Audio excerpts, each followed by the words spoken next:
네, 우리가 신앙생활을 하는데 우리는 상당한 차질이라는 문제를 유발하고 있습니다. 차질 속에서 신앙생활합니다. 구원은 받고 구원받은 이후 죄사함을 우리가 받았는데 하나님의 은혜에 대해서 또한 구원의 의미에 대해서 우리가 지나치게 강조하다 보니 참 지나치다라는 표현이 맞지 않지만 끊임없이 우리는 무한히 감사해야 되지만 우리는 그것과 아울러서 신경 써야 될 문제가 있는데 그 문제를 우리가 신경 쓰지 못하고 있습니다. 그것은 무엇이냐? 잔류한 죄의 본성을 신중하게 고려하지 못한다는 것입니다. 나는 구원받았다. 나는 그렇기 때문에 죄사함을 받았다. 이러한 위대한 사실 앞에서 우리는 내 속에 죄의 본성이 크게 자리 잡고 있다라고 하는 그 사실을 신중하게 고려하지 못했는데 이러한 문제를 나는 죄의 본성을 이길 수가 없다라고 하는 결론을 우리가 가지고 있습니다. 우리 모두가 나는 행동을 바꿔야 돼. 나는 주님의 말씀대로 따라 살아야 돼. 라고 이야기할 때 구원받은 우리들이 나는 안 될 거야. 나는 안 돼. 그게 될까? 하는 그러한 마음을 우리가 가지고 있다는 것입니다. 그것은 죄의 본성을 나는 이길 수가 없다. 그런 마음인데 따라서 우리는 소극적으로 이 문제를 다루어 나가고 있다. 그런데 이 부분이 오늘날의 신자들의 올바른 하나님의 사람으로 살아가는 길에 있어서 가장 큰 원인으로 저는 바라봅니다. 이 부분은 대단한 오류고 또한 이 부분을 우리는 모두가 매우 허술하게 다뤄나가고 있습니다. 그래서 이번 시간에는 요한복음 6장 17절에서 11절의 말씀을 놓고 당신은 자신의 모습을 본 적이 있는가? 라는 제목으로 하나님이 우리를 향한 말씀을 듣는 시간을 갖고자 합니다. 네, 우리 현대 기독교의 실책이라고 한다면 이렇게 실책이라고 표현을 해봤습니다. 이미 말씀드린 대로 신자는 죄의 본성을 이길 수 없다. 이 인식을 우리가 지금 가지고 있습니다. 그러니까 이 죄의 본성을 이길 수 없다라고 하는 것은 이것은 죄의 본성은 실패의 원인입니다. 잘 보셔야 됩니다. 내가 신앙생활하는 데 있어서 하나님의 말씀대로 뜻대로 내가 따라갈 수 없는 것은 바로 내 안에 죄의 본성이 존재하기 때문이다. 이 인식을 가지고 있고 그 인식이 바로 내가 하나님의 말씀대로 따라 살 수 없다. 내가 행동을 하나 고치려고 하면 내 마음속에서는 나는 못해. 나는 안 될 거야. 뭐 되겠어? 나 이렇게 해도 안 됐는데. 이러한 생각을 가지면서 그때 내가 가지고 있는 것은 내 안에 죄의 본성, 즉 하나님의 말씀대로 진리대로 살 수 없도록 하는 나의 육체, 육신이 있기 때문에 나는 될 수가 없다. 지금 우리가 그렇게 생각한다는 거예요. 이해가 되십니까? 자, 이것이 실패의 원인이라고 보는 거예요. 자, 이렇게 실패의 원인을 갖고 있는 것인데 그들이 이제 구체적으로 신앙생활을 어떻게 하느냐? 우리는 죄 짓지 않으려고 합니다. 자, 또 여기에 또 모순이 있습니다. 죄를 짓지 않아야 되죠. 그런데 대부분의 사람들은 뭐냐? 죄를 안 지을 수 있어? 이렇게 생각합니다. 어떻게 신자가 죄를 안 지을 수 있어? 특히 마태복음 5장부터 7장 산상수훈에 나오는 엄격한 예수님이 우리에게 법으로 주신 그 말씀을 우리는 지킬 수가 없다라고 강단에서 설교하시는 목사님들조차 그 얘기를 합니다. 그럼 예수님이 잘못되셨네요. 그러면 그 이야기를 어떻게 들고 나오냐면 그렇게 하라는 것이지 너희가 바리새인의 의보다 낫지 않으면 안 된다라고 얘기하니까 말이 그렇다는 얘기지. 구원받았기 때문에 그렇지. 지금 이렇게 돌려서 해석을 합니다. 그게 아닙니다. 예수님은 직접적으로 그 말씀을 하신 거예요. 그러면 거기서 무슨 문제가 나오느냐? 내가 말씀대로 지켜 따라 살 수 있느냐라는 얘기를 합니다. 내가 어떤 문제를 학업이면 학업, 나 개인의 문제를 발전을 꾀야 되는데 그것을 꾀할 수 있느냐? 나는 할 수 없다, 이런 생각을 가지고 있다는 것입니다. 그래서 우리는 죄 짓지 않으려고 하는데 죄 짓지 않으려고 하는 것도 모호하다는 거예요. 이미 말씀드린 대로 나는 죄를 지을 수밖에 없다라고 하는 인식을 가지고 있기 때문에, 그럼에도 불구하고 신자들은 나는 죄를 져서는 안 된다는 그러한 부담감을 가지고 있습니다. 참 신앙이 복합적이죠. 혼란하죠. 좀 그런 개념 가운데 우리는 살아가고 있고요. 이러다 보니까 중세시대에 하나의 개념을 도입합니다. 어떻게 개념을 도입하느냐? 예수님이 하나님이지 않느냐? 근데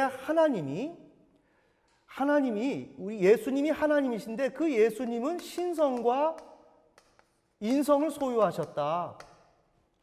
그런데 인성을 소유하신 분이 하나님의 말씀대로 성공적으로 살았기 때문에 예수님의 인성을 연구하다 보면 우리가 죄의 본성을 가지고 있는 이 인성을 어떻게 관리해야 되는지에 대한 대안이 나올 거 아니냐, 이렇게 좁혀 들어간 거예요. 이해가 되십니까? 네.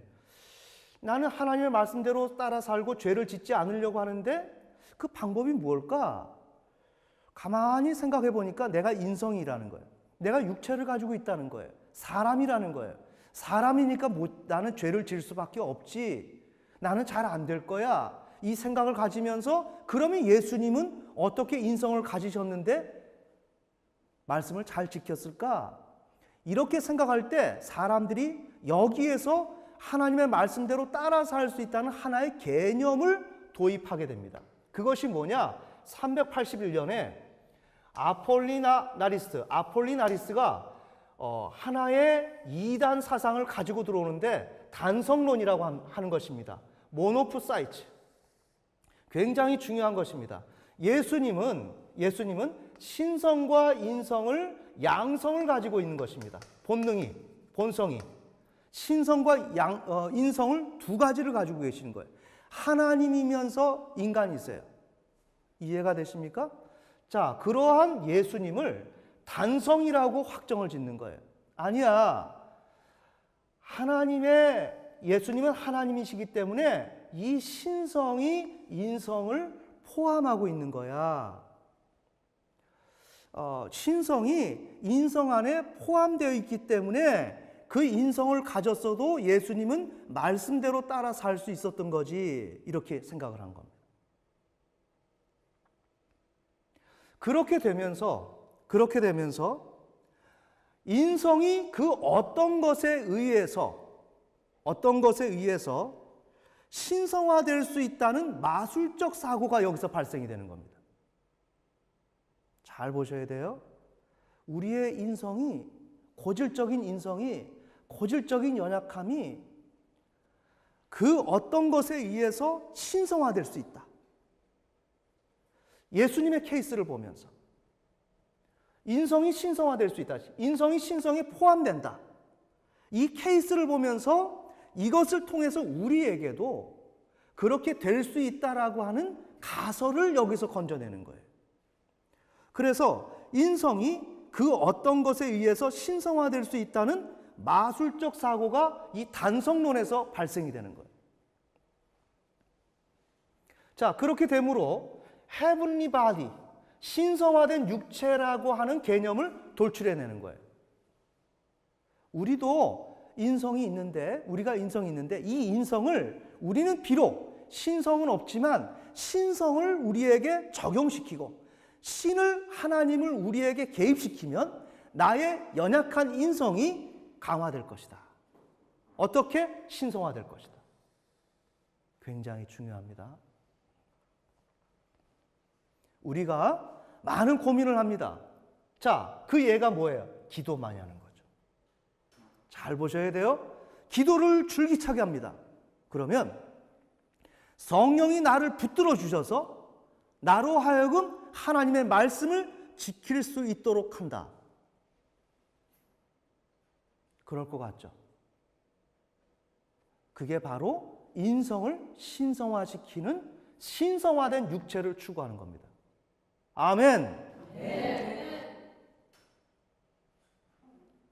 여러분이 이 문제를 이러한 개념으로 신학적으로 바라보지 않으면 여러분의 생각에 갇혀서 내가 기도를 많이 하면, 내가 노력을 많이 하면 될 수 있을 것이라고 생각을 하는데 그것은 뭐냐? 나의 인성을 신성화시키는 그런 작업이라는 거예요.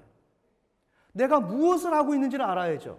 그래서 나는 죄 짓지 않을 수 있게 되고, 그러니 죄 짓지 않을 수 있는 육체가 한시적이지만 그렇게 이루어질 수 있다라고 우리는 생각을 한다는 거예요. 자, 그런데 보세요. 잘 보세요. 그런데 우리에게 뭐가 있어요? 이것은 마술적 사고라고요.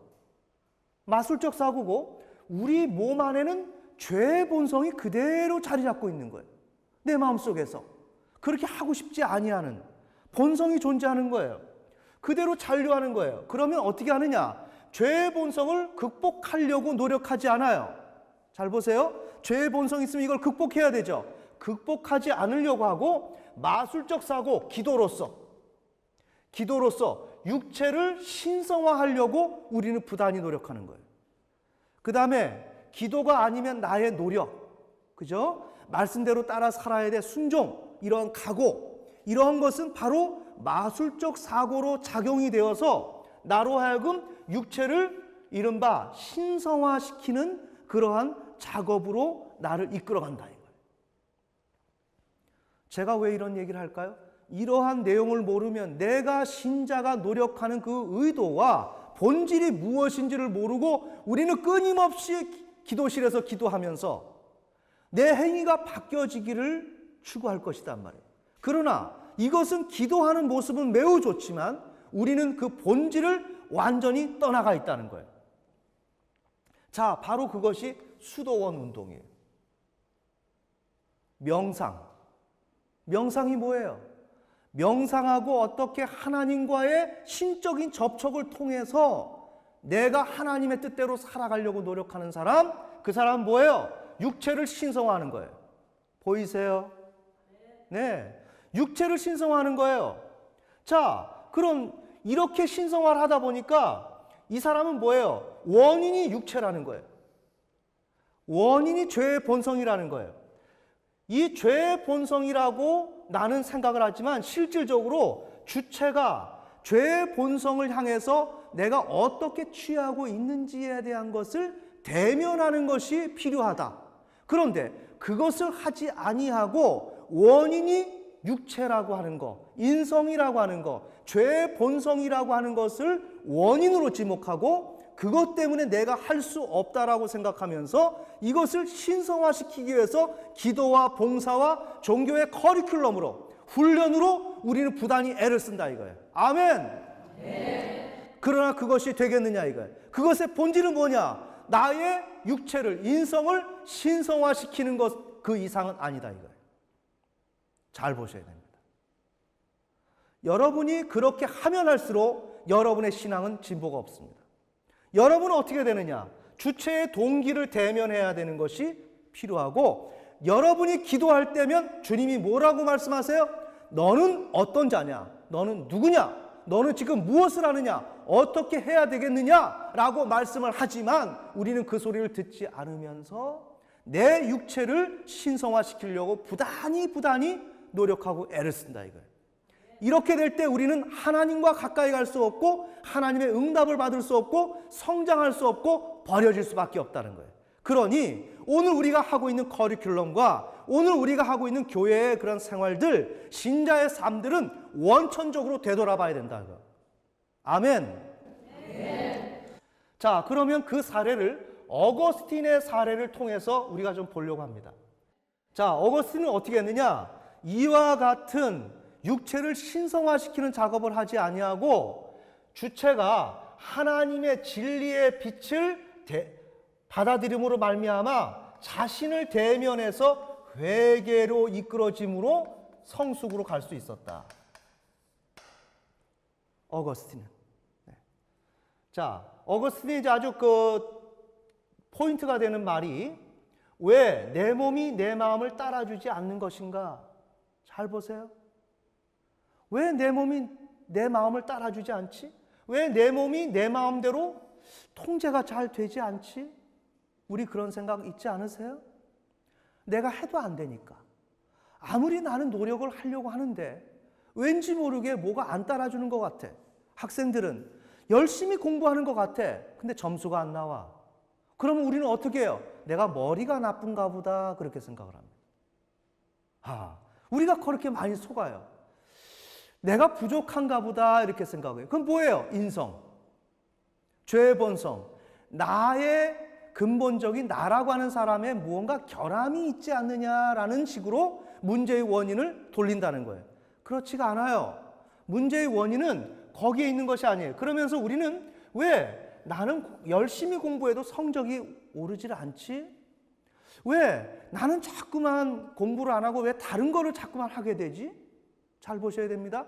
왜 나는 신앙생활을 열심히 하려고 하는데 왜 이렇게 잘 안 되지? 왜 안 되지?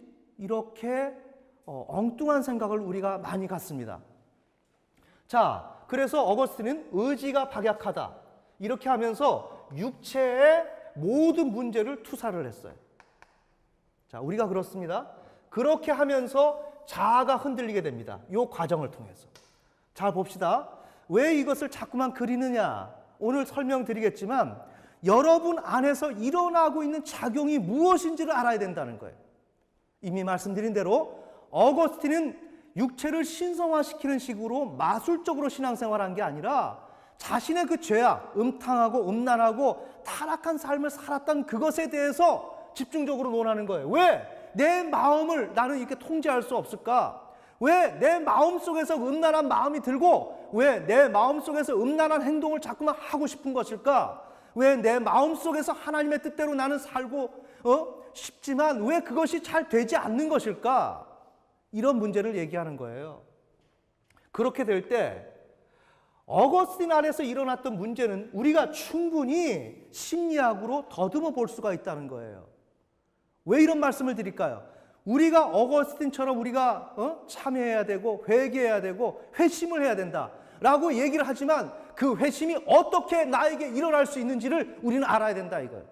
그것을 알지 못하는 가운데서 어거스틴이 그랬습니다. 그것이 나에게 무슨 유익이 있습니까? 그는 그고 나에게는 여전히 문제가 해결이 되지 않고 회개가 일어나질 않는데 내가 돌이켜지지 않는데 나는 죄악 가운데서 그대로 존재하는데 그것을 알기 위해서는 이 구조를 요 단락만을 띄어서 자아와 주체라고 하는 이 구조 속에서 생각을 해봐야 돼요. 자, 우리는 이 문장 속에서 두 개의 주체가 움직여지고 있다는 거예요. 우리는 매사에 두 개의 주체가 어떻게 작용하고 있고 움직여지는지를 우리는 볼 수 있어야 돼요. 자, 자아라고 하는 것은 현실을 조우하는 주체예요. 내가 오늘 현실을 조우하는 주체, 현실과 만나는 주체면 자아다 이거예요. 자, 그러나 주체라고 하는 무의식적 주체는 뭐예요? 육신의 본능과 하나님의 법에서 갈등하는 주체가 무의식적 주체라는 거예요. 이해가 되십니까?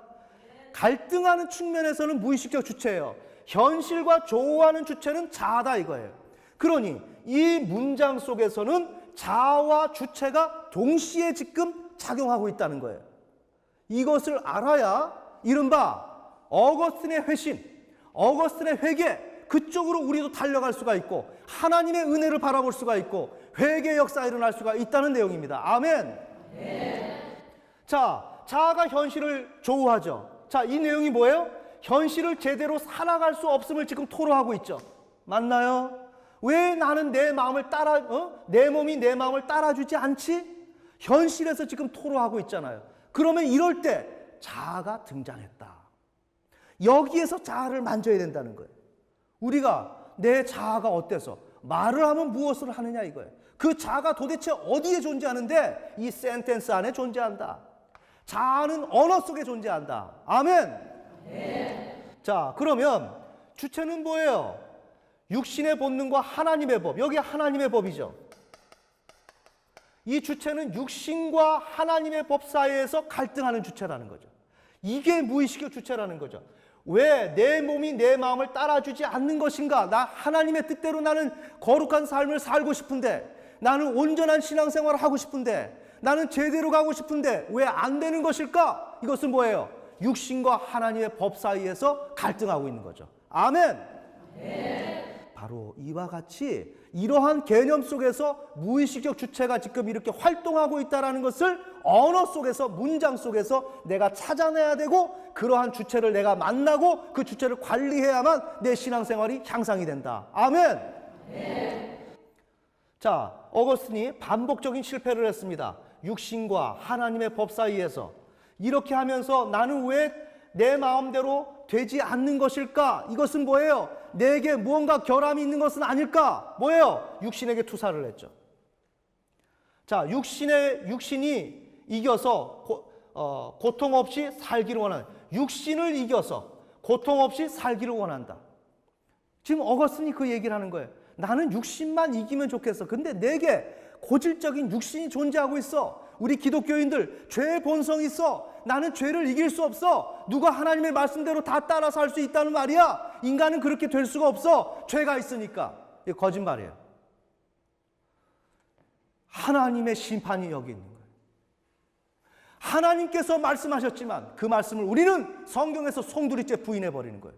지킬 수 없다는 거예요. 어떻게 하고 있어요? 죄의 본성에, 육체의 인성에 내 모든 것을 투사해버리고 내 책임을 회피해버리고 하나님의 말씀대로 따라 살 수 없다라고 하는, 우리는 그런 결론을 내리고 있는데, 그렇게 되면 어떻게 되느냐? 지옥 간다는 거예요. 왜? 나는 예수님을 믿지 않으니까.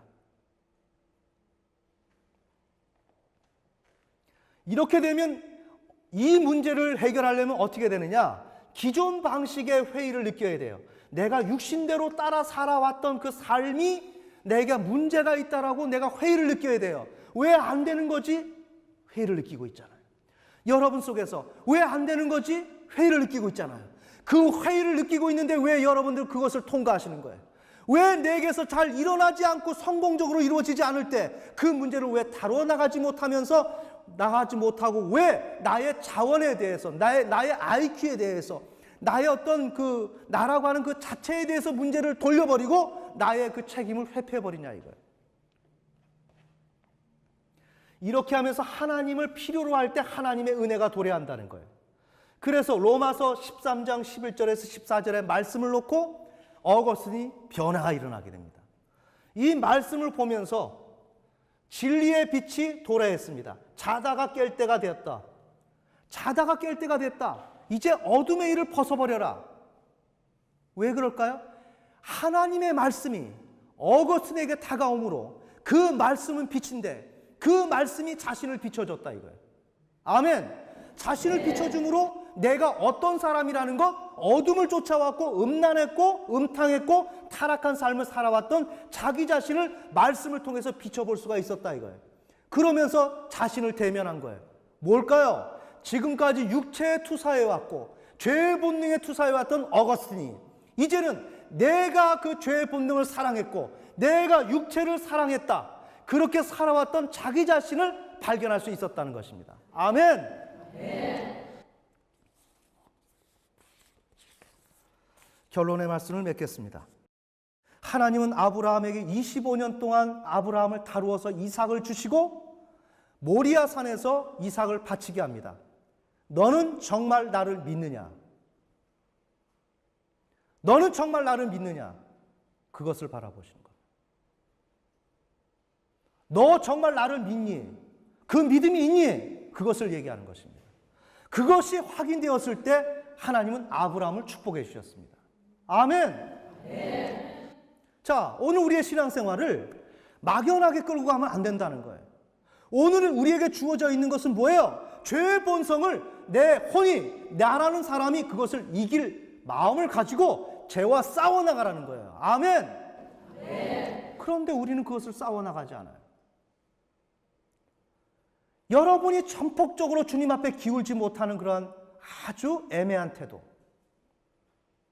눈에 보이지 않는 그러한 숨겨놓은 태도, 이렇게 하는 척하면서 신앙생활 하는 척하면서 하나님을 따돌리는 태도.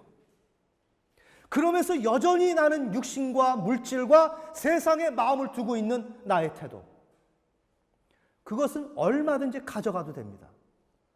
그러나 우리가 신앙을 한다는 건 뭐냐? 그 문제를 다루는 것이 신앙이지. 오늘 내가 잘 사는 것이 목적이 아니라, 내가 행복해지는 것이 목적이 아니라, 하나님께서 관심을 가지고 있는 것은 누가 하나님을 믿는, 예수님을 믿는 사람이 신자답게 자기의 죄의 본성을 이기려고 노력하고 있느냐. 아멘. 네. 부디 여러분이 하나님 앞에서 나의 죄의 문제를 질질 끌지 마시고, 하나님은 여러분을 다 바라보고 계시고 하나님은 여러분에게 속지 않습니다. 그런데 우리는 이 문제를 타성에 젖어서 하나님은 나를 모르겠지 하고서 끊임없이 그렇게 가지만 여러분의 삶은 개선되지 않습니다. 여러분이 하나님의 은혜를 받고 하나님의 축복과 그분의 인도하심 가운데 살아가려고 한다면 여러분 내면에 하나님을 교묘하게 속이고 육신을 남들 모르게 잘 챙기면서 거기에 발을 딛고 하나님에게 발을 디딘 척하면서 우리가 신앙생활하고 있는 이 전반적인 나의 태도, 이것을 여러분이 그 사람, 나라고 하는 사람의 발목을 잡아야 할 것이며 그의 뒷덜미를 잡아서 하나님 앞에 굴복시켜야 할 것입니다. 아멘. 네. 다 같이 기도하시겠습니다.